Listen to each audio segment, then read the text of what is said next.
Hello students and hello everyone. I think you all doing well. So this is Shikha Chandral, tutor at Sri Rawatpura Sarkar Institute of Nursing, Mandla. In my previous video, I am talk about health problems in India, in which I am explained communicable and non-communicable disease-related problems. And today I am deal with remaining health problems that occur in India. So first है nutritional deficiency related problem. ऐसी समस्याएं जो हमारे खाने से related होती हैं, हमारे ज़्यादा खाने या कम खाने से रिलेटेड होती हैं, ऐसी समस्याओं को पोषणीय समस्याएं या न्यूट्रिशनल प्रॉब्लम कहते हैं। तो ये जो बीमारियां होती हैं न्यूट्रिशनल डेफिशिएंसी रिलेटेड, जो डिजीज़ होती हैं, जो प्रॉब्लम्स होती हैं, वो हमारे खाने में, हमारी डाइट में या तो ज़्यादा न्यूट्रिशन की वजह से होती हैं या तो कम न्यूट्रिशन की वजह से होती है। दो कंडीशंस हो सकती हैं, अंडर न्यूट्रिशन या ओवर न्यूट्रिशन। सो ज़रूरत ये है कि अगर हमें इन बीमारियों से बचना है तो हमें बैलेंस डाइट लेने की ज़रूरत है, जिसमें ना तो न्यूट्रिशन ज़्यादा होता है और ना ही कम होता है। तो बैलेंस डाइट क्या होती है? बैलेंस डाइट एक ऐसी डाइट है जिसमें हमारे लिए ज़रूरी पोषक तत्व जैसे कि carbohydrate, fat, vitamins, minerals, proteins and जो वाटर है वो इक्वल अमाउंट में, इक्वल क्वांटिटी में एंड इक्वल अनुपात में हो, ऐसी डाइट को हम बैलेंस डाइट कहते हैं। और अगर हमें न्यूट्रिशनल प्रॉब्लम से बचना है, अंडर न्यूट्रिशन से, ओवर न्यूट्रिशन से अगर हमें बचना है तो हमें बैलेंस डाइट प्रेफर करनी चाहिए। और ये जो बैलेंस डाइट होती है, इस डाइट के अभाव से हमारे बॉडी के अंदर या तो अंडर न्यूट्रिशन या तो ओवर न्यूट्रिशन जैसी प्रॉब्लम अराइज हो सकती है। तो हमारे देश में ऐसी बहुत सारी प्रॉब्लम्स हैं जो खाने से रिलेटेड, हमारी डाइट से रिलेटेड अराइज होती हैं। जैसा कि अभी मैंने आपको बताया बैलेंस डाइट के बारे में। तो हमारे देश में एक बहुत बड़ा हिस्सा ऐसा है जो अंडर न्यूट्रिशन से सफ़र करता है, वहीं कुछ हिस्सा ऐसा है जो ओवर न्यूट्रिशन से सफ़र करता है, और एक बहुत छोटा सा पार्ट है जो बैलेंस डाइट प्रेफर करते हैं। तो वो उन पार्ट्स को छोड़कर बाकी जो भी अंडर न्यूट्रिशन और ओवर न्यूट्रिशन के अंतर्गत आते हैं, उन्हें ये जो हेल्थ रिलेटेड प्रॉब्लम्स हैं उनमें ये अराइज होती हैं। तो फर्स्ट है प्रोटीन एनर्जी माल न्यूट्रिशन। जैसे कि नाम से ही समझ में आ रहा है, इस डिजीज़ में जो ये प्रोटीन ऊर्जा माल न्यूट्रिशन, प्रोटीन एनर्जी माल न्यूट्रिशन, PEM जिसे कहते हैं, अधिकतर ये बच्चों में होती है। इसमें क्या होता है कि जो हमारी डाइट होती है उसमें प्रोटीन एंड कार्बोहाइड्रेट की कमी हो जाती है, जिसकी वजह से एनर्जी बॉडी में बिल्कुल भी नहीं रहती है, ना ही बॉडी प्रॉपरली बिल्डअप हो पाती है। तो जैसे कि मैंने आपको बताया कि ये जो प्रॉब्लम है ये मैक्सिमम तौर पर बच्चों में ही पाई जाती है, PEM जिसे हम कहते हैं इन शॉर्ट। तो इसमें प्रोटीन एंड कार्बोहाइड्रेट की कमी अराइज हो जाती है, जिससे ये प्रॉब्लम क्रिएट होती है। और अधिकतर ये प्री स्कूल बच्चे होते हैं वो इससे सफ़र करते हैं, मतलब टॉडलर्स 1 to 3 ईयर्स के जो चिल्ड्रन होते हैं वो इससे सफ़र करते हैं। तो इसका कॉज क्या है? फर्स्ट है आवश्यकता अनुसार प्रोटीन एवं ऊर्जा पर्याप्त मात्रा में नहीं मिलती है, क्योंकि वो डाइट में ही प्रेजेंट नहीं होती है। खाद्य पदार्थों का अच्छी गुणवत्ता में ना होना, गुड क्वालिटी फूड ना होना, ऐसे फूड जिनमें फैट अधिक मात्रा में होता है, एंड जो न्यूट्रिटिव, जो हमारे लिए मोस्ट IMP होते हैं बच्चों की बॉडी बिल्डिंग के लिए, प्रोटीन एंड एनर्जी के लिए कार्बोहाइड्रेट, वो प्रॉपरली नहीं मिल पाते हैं। थर्ड इज संक्रमण की उपस्थिति। अगर बच्चों में किसी भी प्रकार का इन्फेक्शन है तो भी उन्हें ये डिजीज़ हो सकती है। तो ये 3 मेन कॉज थे। नेक्स्ट इनका क्लिनिकली 3 टाइप्स के होते हैं, kwashiorkor, marasmus and marasmic kwashiorkor. I think ये 3 डिजीज़ जो हैं, ये 3 प्रॉब्लम्स जो हैं, इन्होंने आपने अपनी प्रीवियस क्लास में पढ़ चुका होगा, तो मैं यहाँ पे इन्हें एक्सप्लेन नहीं कर रही हूँ। सेकेंड वन इज़ पोषणीय अनीमिया। एनीमिया से तो आप सभी वाकिफ़ हैं, जिसमें हीमोग्लोबिन की कमी हो जाती है, उसे अनीमिया कहते हैं। ब्लड में हीमोग्लोबिन की कमी हो जाना अनीमिया कहलाता है। तो वहीं न्यूट्रिशनल अनीमिया क्या होता है? तो हमारी डाइट में एक या एक से अधिक पोषण तत्वों की कमी के कारण जो हीमोग्लोबिन का लेवल कम होता है, उसे न्यूट्रिशनल अनीमिया कहा जाता है। और ये मेनली 2 टाइप का हो सकता है। First iron deficiency anaemia and megaloblastic anaemia. Iron deficiency anaemia में मीन्स हमारे डाइट में आयरन की कमी हो जाना, आयरन डेफिशिएंसी एनीमिया कहलाता है। एंड मेगलोब्लास्टिक एनीमिया, तो इसमें folic acid and vitamin B की कमी, विटामिन B12 की कमी के कारण मेगलोब्लास्टिक एनीमिया कॉज हो सकता है।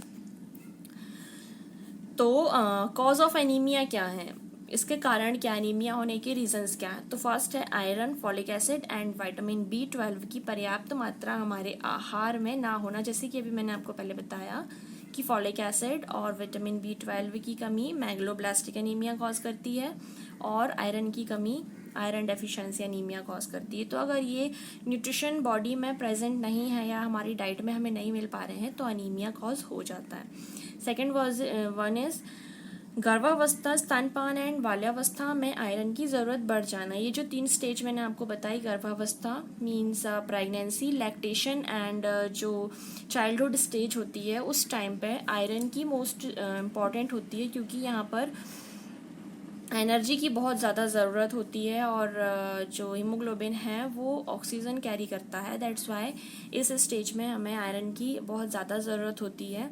और अगर ऐसी में हमारी डाइट में अगर ये 3 जो न्यूट्रिशन हैं, iron, folic acid and vitamin B12, ये नहीं होते हैं तो अनीमिया कॉज हो जाता है। जनरली ये फीमेल्स में, pregnant womens, lactating womens and childrens में देखने के लिए मिलता है।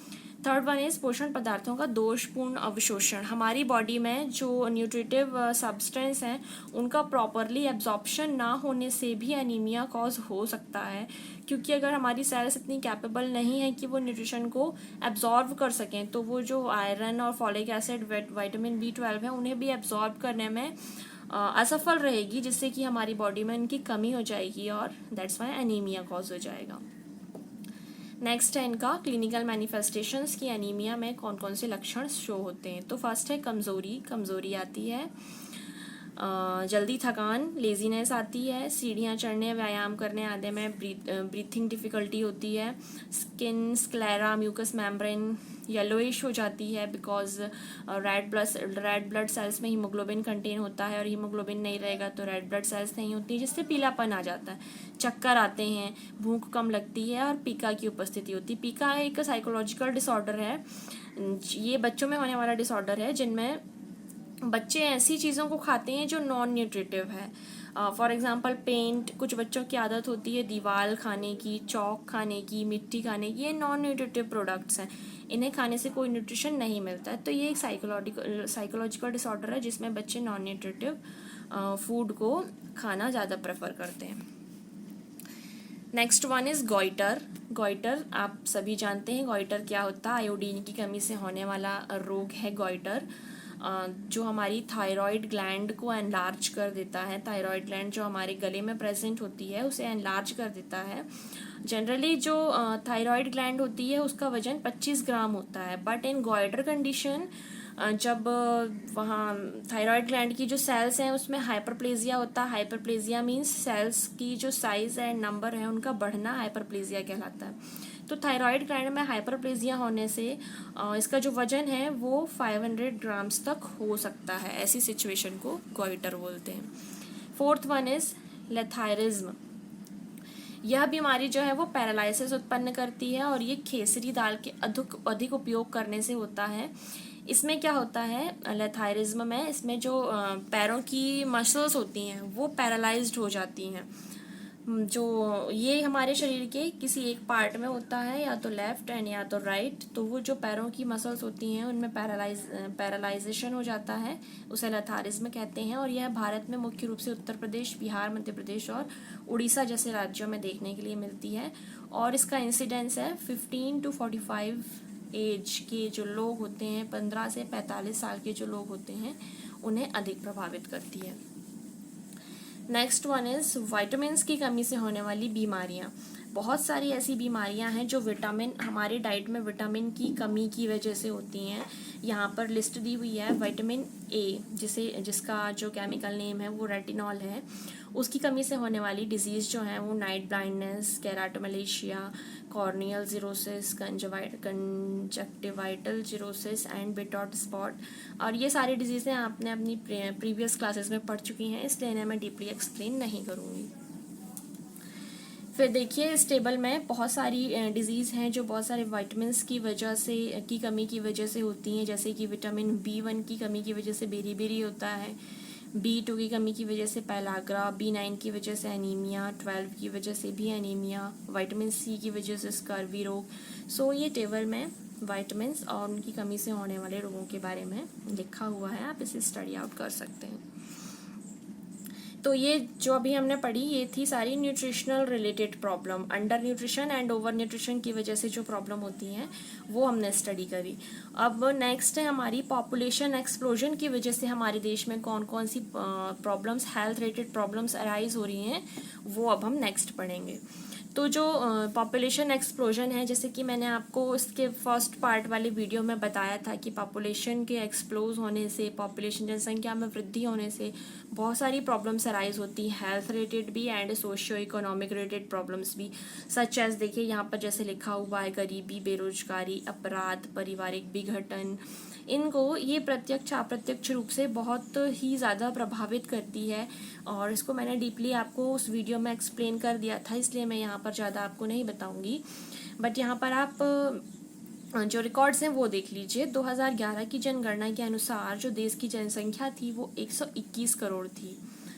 ओके, एंड इसका अगर हम भौगोलिक क्षेत्र देखें, पूरे विश्व में अगर भौगोलिक क्षेत्र देखें तो भारत का 2.4% है। पूरे विश्व के भौगोलिक क्षेत्र में भारत का स्थान 2.4% है। जबकि अगर हम जनसंख्या की बात करें तो पूरे विश्व की जनसंख्या में भारत का स्थान लगभग 17.5% है, जो कि स्पेस के हिसाब से, भौगोलिक क्षेत्र के हिसाब से जनसंख्या का जो घनत्व है वो बहुत ज़्यादा है। और किसी भी देश की जो वार्षिक जनसंख्या वृद्धि की दर है वो 0.2 से 0.5% होनी चाहिए, बट हमारे देश की जो वार्षिक जनसंख्या वृद्धि दर है वो 2% है, जो कि बहुत बहुत ज़्यादा है। इससे ही समझ में आता है कि हमारे देश की जो जनसंख्या है वो दिन प्रतिदिन बढ़ते जा रही है। जब हमारा देश स्वतंत्र हुआ था उस टाइम हमारे जो देश की जनसंख्या है वो 35 करोड़ थी, बट अब वो दुगनी तिगुनी हो चुकी है। तो ये जो जनसंख्या वृद्धि हो रही है, पॉपुलेशन एक्सप्लोजन हो रहा है, इससे बहुत सारी health related problems and socio economic problem arise होती हैं, बिकॉज जनसंख्या वृद्धि के कारण पॉल्यूशन बढ़ता है, स्पेस की कमी होती है। ओके, फिर हमें खाने की ज़्यादा ज़रूरत होती है, वहीं बेरोजगारी आ रही है। अगर बेरोजगारी होती है तो हमारे घर में इनकम नहीं आती, इनकम नहीं आएगी तो न्यूट्रिशन प्रॉपर नहीं मिल पाएगा, जिससे हेल्थ रिलेटेड प्रॉब्लम्स होती हैं। तो ऐसे बहुत सारे इसके पॉइंट्स हैं जो हम इसमें एक्सप्लेन कर सकते हैं, जो मैंने आपको प्रीवियस वीडियो में एक्सप्लेन कर दिया था। ओके, सो नेक्स्ट हम देखते हैं कि जनसंख्या वृद्धि के कौन कौन से दुष्प्रभाव हमारे जीवन में पड़ते हैं, हमारे स्वास्थ्य पे पड़ते हैं। तो फर्स्ट है खाद्य समस्या। जैसे कि मैंने बताया था आपको कि जब पॉपुलेशन एक्सप्लोजन होता है, बट जो फूड का प्रोडक्शन है वो तो लिमिटेड ही है, इनकम क्रिएट करने वाले मेंबर लिमिटेड ही हैं, बट अगर मेंबर्स फैमिली में बढ़ रहे हैं तो वहाँ पे फूड की रिक्वायरमेंट भी बढ़ती है, बट मेंबर्स जो इनकम क्रिएट करते हैं वो लिमिटेड है। उस वजह से क्या होता है, इनकम तो लिमिटेड है बट फूड की रिक्वायरमेंट बढ़ती है। तो ऐसी सिचुएशन में जो खाद्य समस्या है वो हमारे सामने आती है। सेकंड वन इज़ महंगाई। जैसा कि अभी मैंने बताया, इनकम क्रिएटिंग मेंबर वो लिमिटेड ही होते हैं, और जैसे कि पॉपुलेशन एक्सप्लोजन हो रहा है, फूड प्रोडक्शन कम हो रहा है बट उसकी नीड ज़्यादा है। तो ऐसी सिचुएशन में जो महंगाई है वो बढ़ती है, जिसकी वजह से हम प्रॉपर न्यूट्रिशन को कैरी करने में अनेबल होते हैं और न्यूट्रिशनल डेफिशिएंसी रिलेटेड प्रॉब्लम्स से हम सफ़र कर सकते हैं। थर्ड वन इज़ बेरोजगारी। क्योंकि पॉपुलेशन एक्सप्लोजन हो रहा है, जो पोस्ट होती हैं, जो गवर्नमेंट पोस्ट होती हैं, जॉब्स होती हैं, वो लिमिटेड हैं, बट जॉब्स को कैरी करने वाले पर्सन्स ज़्यादा हैं, जिस वजह से क्या होता है कि बेरोजगारी जैसी प्रॉब्लम्स को फेस करना पड़ता है। और बेरोजगारी होती है तो इनकम क्रिएटिंग मेंबर्स भी कम हो जाते हैं, और ऐसे में फैमिली में इनकम कम आने से बहुत सारी हेल्थ रिलेटेड प्रॉब्लम्स अराइज हो सकती हैं, मेंटली भी एंड फिजिकली भी। नेक्स्ट वन इज़ निरक्षरता, इलिटरेसी। इलिटरेसी की वजह से लोग अपने हेल्थ के प्रति अवेयर नहीं होते हैं और जो न्यूट्रिशन की उन्हें ज़रूरत होती है, हेल्थ केयर करने की ज़रूरत होती है, वो अपनी प्रॉपर केयर नहीं कर पाते। तो ऐसी बहुत सारी प्रॉब्लम्स लिखी हुई हैं, जैसे कि जीवन स्तर में गिरावट, आवासीय समस्या, बढ़ता हुआ शहरीकरण, अपराधों में बढ़ोतरी, पारिवारिक विघटन। इन सब समस्याओं के बारे में मैंने आपको प्रीवियस वीडियो में एक्सप्लेन किया था। सो आप अगर नहीं समझ में आता है तो आप उसे देख सकते हैं। नेक्स्ट वन इज़, लास्ट हमारी जो प्रॉब्लम है वो है पर्यावरणीय प्रदूषण संबंधी समस्या, एनवायरमेंटल पॉल्यूशन रिलेटेड प्रॉब्लम्स। ऐसी बहुत सारी प्रॉब्लम्स हैं, हेल्थ रिलेटेड प्रॉब्लम्स हैं जो एनवायरनमेंट में पॉल्यूशन होने की वजह से अराइज होती हैं, क्रिएट होती हैं। जैसे कि एनवायरनमेंट में बहुत सारी चीज़ें इंक्लूड होती हैं, वाटर, एयर, सॉइल एंड जो आसपास पेड़ पौधे लगे होते हैं, नेचर, ये सारा चीज़ जो है वो एनवायरनमेंट में इंक्लूड होता है।